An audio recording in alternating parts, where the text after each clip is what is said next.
So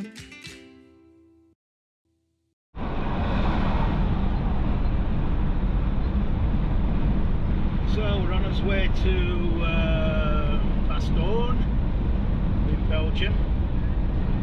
We left Rothersberg this morning about 10:30.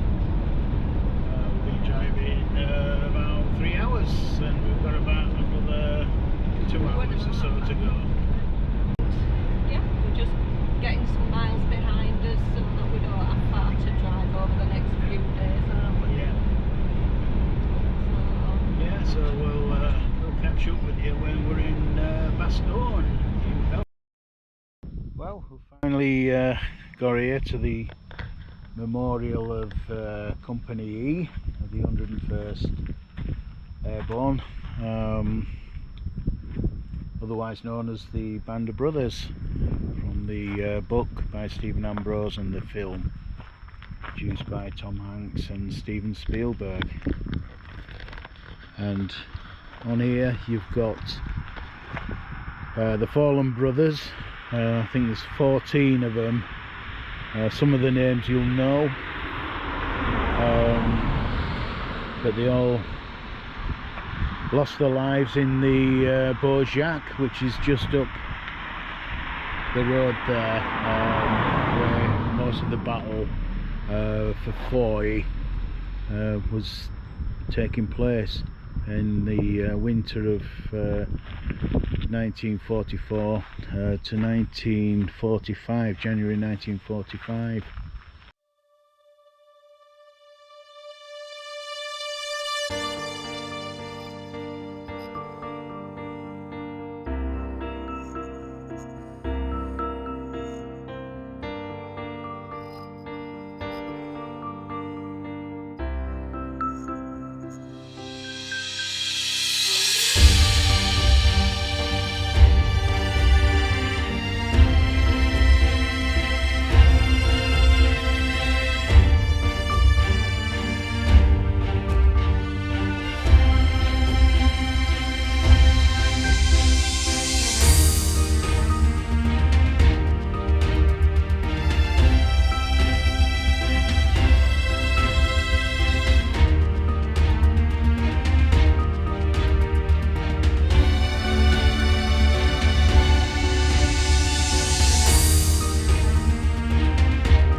Well, here we are.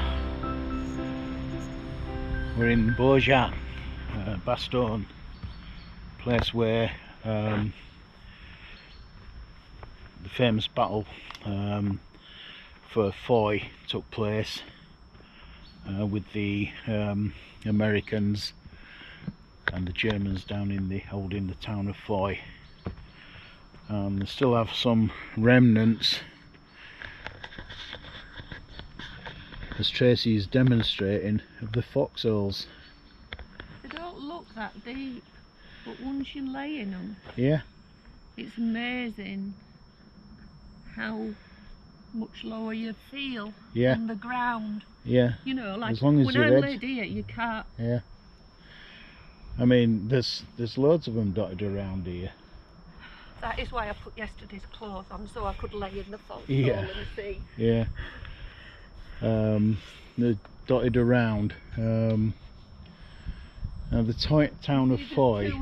Yeah, there's two there. Little ones. Yeah, there's one to our right. There's quite a large one down there.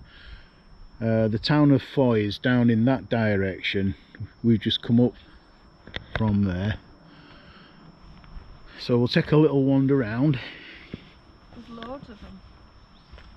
There.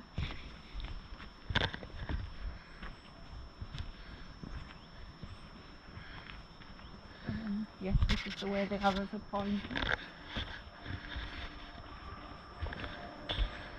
Yeah, so you've got arrows on some of the trees. There's one there. Probably directing you to the front line. To the various different ones. There's an arrow where there is foxholes. Yeah.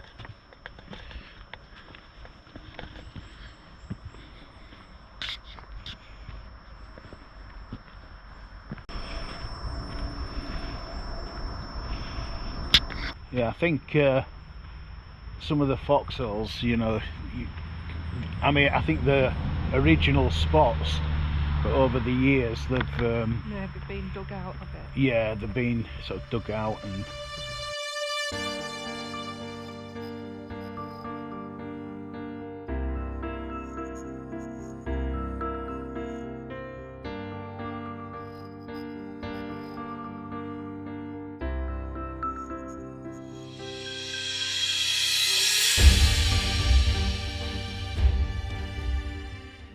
I think it's good how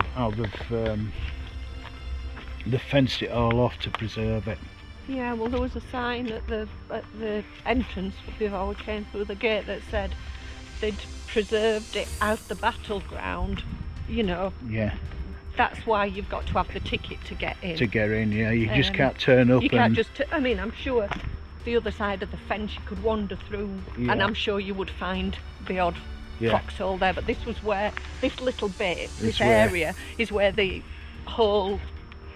This is the where main bit of this the is where they were assault camped out yeah, for a long time, yeah. and where the Yeah.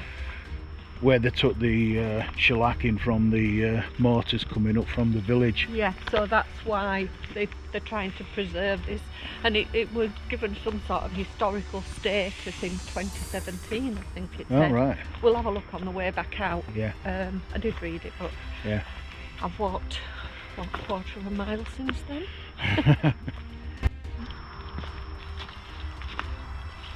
So coming up to the edge of the preserved area.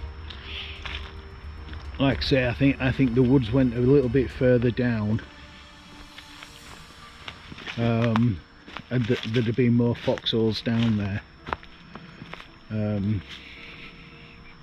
It's now agricultural land though, isn't yeah. it? And you can just see down there in the distance the town of Bois.